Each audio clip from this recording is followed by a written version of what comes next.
Hi developers, welcome back to course step by step. मैं हूं अनिल सिद्धू और नोड जेएस के इस पार्ट में हम लोग बात करने वाले हैं नोड और मोंगोडीबी को किस तरीके से कनेक्ट कर सकते हैं। कुछ लोग पूछते हैं कि क्या नोड जेएस और नोड अलग अलग हैं? जी नहीं, दोनों एक ही चीज होती हैं। तो कोई नोड जेएस बोले या फिर नोड बोले, एक ही बात है। एक चीज और है, अगर आपको मोंगोडीबी का बिल्कुल भी आइडिया नहीं है कि मोंगोडीबी क्या होता है तो लास्ट की 3 वीडियोस जरूर देखना। लिंक आपको डिस्क्रिप्शन बॉक्स और प्लेलिस्ट दोनों जगह मिल जाएगा। क्यों देखनी है? उससे आपको बेसिक आइडिया हो जाएगा। बताया क्या इन वीडियो के अंदर, मोंगोडीबी को किस तरीके से इंस्टॉल करना है, क्या इसका यूज है, कुछ बेसिक कमांड और एक मोंगोडीबी के अंदर ही कर्ड ऑपरेशन। उस कर्ड ऑपरेशन के अंदर मैंने नोड या फिर कोई और प्रोग्रामिंग लैंग्वेज यूज नहीं करी है, वो बस मोंगोडीबी के अंदर ही है। अब बेसिक पढ़ने से होगा क्या कि आप लोग नोड जेएस और मोंगोडीबी का कनेक्शन इजीली समझ पाओगे कि किस तरीके से मोंगोडीबी को नोड जेएस की हेल्प से यूज करना है, अपडेट करना है, इंसर्ट करना है, एपीआईज बनानी है, डायनामिक डाटा गेट करना है। वो आराम से समझ पाओगे बिकॉज आपको मोंगोडीबी का बेसिक आइडिया है और नोड जेएस का भी बेसिक आइडिया है, राइट। अब पॉइंट्स की बात करते हैं। सबसे पहले हमें मोंगोडीबी का एक npm पैकेज होता है, वो इंस्टॉल करना है। बाद में नोड.js को मोंगोडीबी के साथ में कनेक्ट करेंगे, डाटा को शो करेंगे मोंगोडीबी से नोड.js के अंदर। कौन सा डाटा? यहाँ पे आप देख सकते हो मेरे पास एक ecom नाम से डाटाबेस है जिसके अंदर प्रोडक्ट नाम से कलेक्शन है, प्रोडक्ट्स नाम से। आपको ध्यान रखना है, मोंगोडीबी के अंदर टेबल्स नहीं होती, कलेक्शंस होती हैं। और ये कुछ डाटा जो आपको दिख रहा है ना, 2-3 कॉलम्स हैं, ये सारा उठ के हम लोग नोड.js के अंदर ले आएंगे और लास्ट में कुछ इंटरव्यू क्वेश्चन भी डिस्कस करेंगे। स्टार्ट करते हैं सबसे पहले npm वाले पैकेज के साथ में जो कि मोंगोडीबी का है। तो आपको सिंपली लिखना है यहाँ पे मोंगोडीबी npm, और जैसे ही आप लोग इस पे जाओगे तो आपको यहाँ पे दिख जाएगा एक चीज, ये मोंगोडीबी का ऑफिशियल पैकेज है। और भी बहुत सारे पैकेज मिल जाएंगे आपको मोंगोडीबी और नोड जैसे कनेक्शन के लिए, बट ये वाला ऑफिशियल वन है। यहाँ पे देख सकते हो the official MongoDB driver for Node.js. अब ड्राइवर क्यों लिखा है इन्होंने? एक्चुअली इस पैकेज के अंदर होता क्या है, कुछ ऐसा कोड लिखा होता है जो कि नोड.js को मोंगोडीबी के साथ में कनेक्ट कर सकता है, बस इसलिए इसको ड्राइवर्स बोल देते हैं और कुछ अलग से नहीं है, ठीक है। यहाँ पे कुछ लिंक्स भी दिए हुए हैं, जैसे डॉक्यूमेंटेशन के लिए, एपीआई के लिए, पैकेज के लिए, और भी कुछ लिंक्स हैं। तो ठीक है, इनको आप विजिट कर सकते हो, बट डॉक्यूमेंटेशन के लिए अब ना भी पढ़ोगे तो भी चलेगा, बिकॉज इन वीडियोस के अंदर मैं आपको इसकी डॉक्यूमेंटेशन वाली चीज़ें ही बताऊंगा कि किस तरीके से कनेक्ट करते हैं, क्या क्या इसके अंदर ऑपरेशंस परफॉर्म कर सकते हैं, सारी चीज़ें। और बाद में यहाँ पे आप देखोगे उन्होंने बेसिक कनेक्शन बना के भी दिखा रखा है।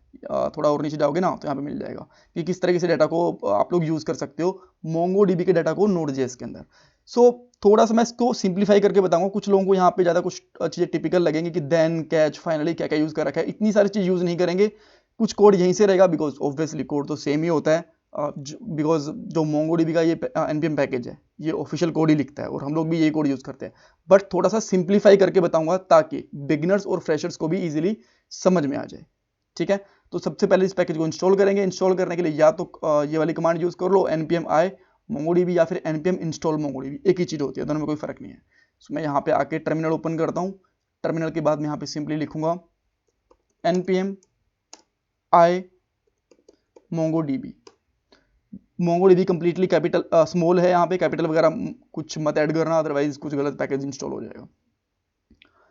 एंड आफ्टर दैट हम लोग इंपोर्ट करेंगे यहाँ पे मोंगोडीबी के इस पैकेज को।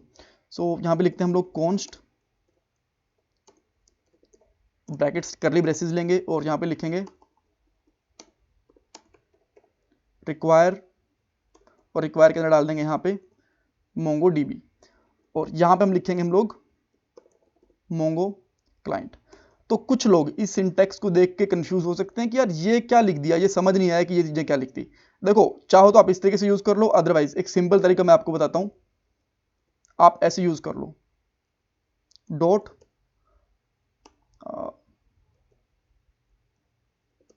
मोंगो क्लाइंट, ये वाला ऐसे भी यूज कर लो। दोनों सेम ही चीज है, ऊपर वाला यूज कर लो या फिर नीचे वाला यूज कर लो, कुछ भी फर्क नहीं है। तो मैं ऊपर वाला क्यों यूज कर रहा हूं? देखो, ये थोड़ा सा आजकल मॉडर्न जावास्क्रिप्ट का सिंटैक्स है, और आपको यहाँ पे आप देखोगे ना जो ऑफिशियल डॉक्यूमेंटेशन है, यहाँ पे उन्होंने इसी तरीके से यूज करा हुआ है। तो अगर आप लोग डायरेक्टली ये देखोगे तो कंफ्यूज ना हो जाओ कि मैं कुछ अगर अलग तरीका यूज करूंगा सेकंड वाला और यहाँ पे फर्स्ट वाला है, तो आप लोग सोचे कुछ गलत तो नहीं बता रहे हैं यहाँ पे। तो दोनों सेम ही चीज होती है, जो मर्जी आप यूज कर लो, और इसलिए मैं भी ऑफिशियल वाला ही यूज कर रहा हूँ। उसके बाद में आपको जो एक कॉन्सेप्ट लेना है जो कि आपके मोंगोडीबी का पाथ होगा। बिकॉज अब तक Node.js को पता नहीं है कि आपका MongoDB कहाँ पे है। ठीक है, सो अब हम लोग यहाँ पे एक पाथ लिखेंगे, उसका नाम है MongoDB :/localhost। लोकल होस्ट के बाद में पोर्ट होता है 27017। सो अब जब भी हम लोग ये वाला पोर्ट लिखते हैं तो हर एक पीसी के अंदर सेम रहता है। अगर आप लोकल MongoDB से कनेक्ट कर रहे हो तो आप बोलोगे कि अगर सेम ही कनेक्शन रहता है तो फिर ये हमसे यूआरएल मांग ही क्यों रहा है, अपने आप ही कनेक्ट कर दो।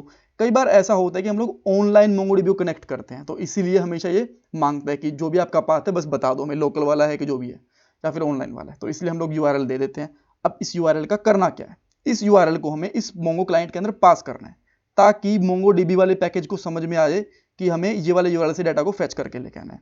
ठीक है, तो मैं यहाँ पे लिख देता हूँ मोंगो क्लाइंट।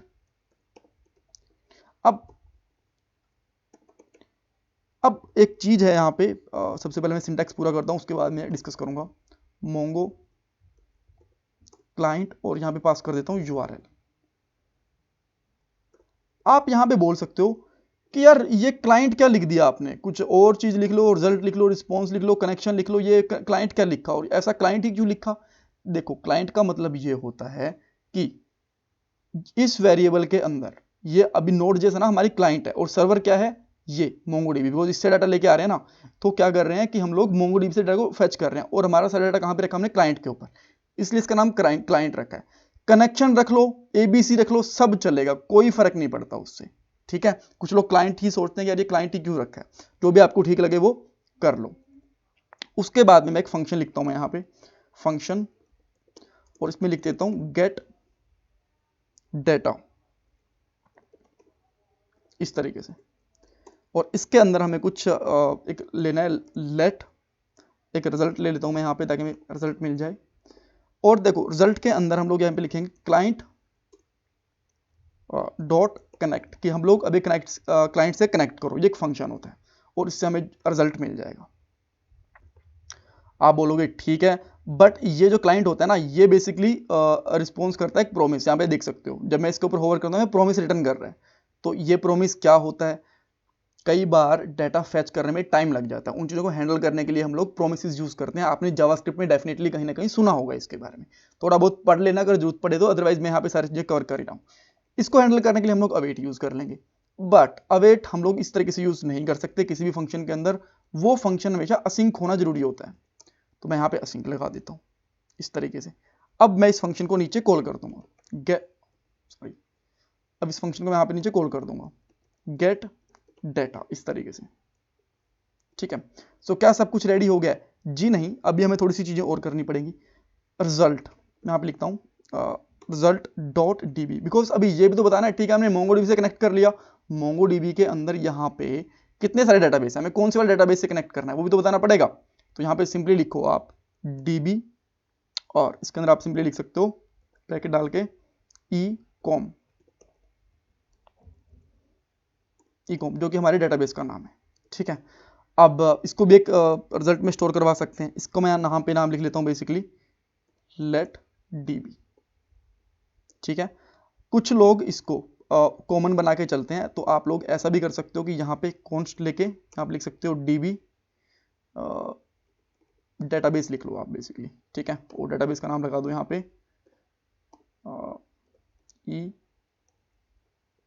ecom, और यहाँ पे हम लोग सिंपली पुट कर देंगे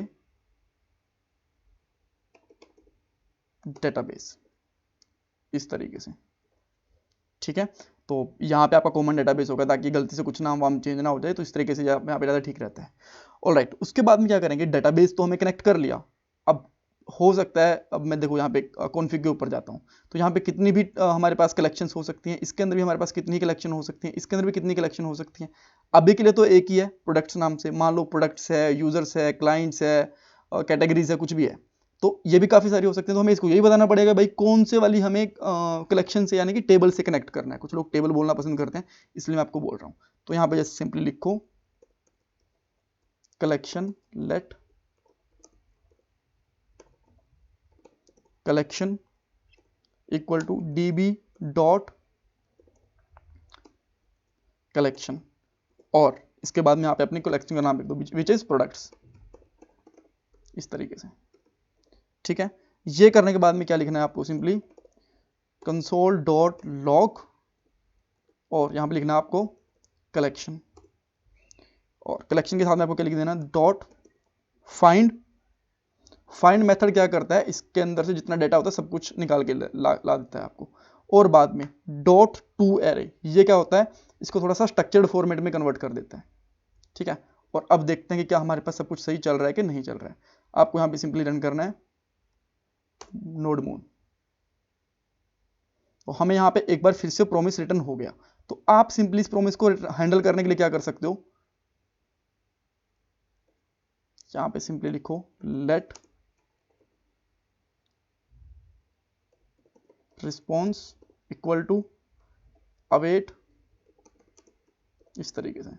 और जो ये वाला रिजल्ट है अब इसको प्रिंट करवा लो, बिकॉज अवेट लगा दिया ना तो प्रॉमिस अपने आप हैंडल हो जाएगा। और रिस्पॉन्स में आप देख सकते हो, ये देखो हमारे पास M40 और एप्पल वाले दो डेटा थे यहाँ पे, दोनों के दोनों हमें यहाँ से मिल गए। आपको दिखाता हूँ ओपन करके। ये तो मान लीजिए मैं एक फटाफट से थर्ड वाला डेटा और एंटर कर देता हूँ यहाँ पे, इसका मैं यहाँ पे नाम लिख देता हूँ लेट से नेम नोकिया 1100, और इसको थोड़ा सा मुझे डबल करली ब्रेसेस में लेना पड़ेगा। ये नोड कंपास होता है, लास्ट की वीडियोस के अंदर मैंने इसके बारे में बहुत बताया। अगर आपको नहीं आइडिया है तो लास्ट वाली वीडियोस डेफिनेटली देखना। इसमें ब्रांड लिखता हूँ मैं, ब्रांड यहाँ पे लिख देता हूँ नोकिया, प्राइस लिख देता हूँ, और प्राइस में लिख देता हूँ अभी के लिए लेट से $100, और इसको मैं सेव कर देता हूँ। जैसे मैं इसको सेव करूँगा, यहाँ पे 3 रिजल्ट हो गए हैं। इसको मैं फिर से यहाँ पे एक बार रन करता हूँ, और जैसे मैं इसको रन करूँगा अब आपको 3 रिजल्ट दिख जाएंगे। नोकिया मिल गया आपको, सैमसंग मिल गया, और एप्पल मिल गया। तो इस तरीके से आप बेसिक कनेक्शन बना सकते हो। अब बात करते हैं इंटरव्यू क्वेश्चन। अच्छा, अभी के लिए कमांड लाइन के ऊपर आए हैं।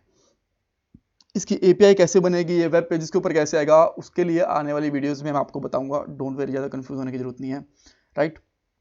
सो अभी के लिए जो इंटरव्यू क्वेश्चन बनता है वो ये बनता है कि क्या हम लोग 2 डेटाबेस को एक साथ कनेक्ट कर सकते हैं, बिकॉज यहाँ पे हम लोगों ने एक ही कनेक्ट करा है, ई-कॉम।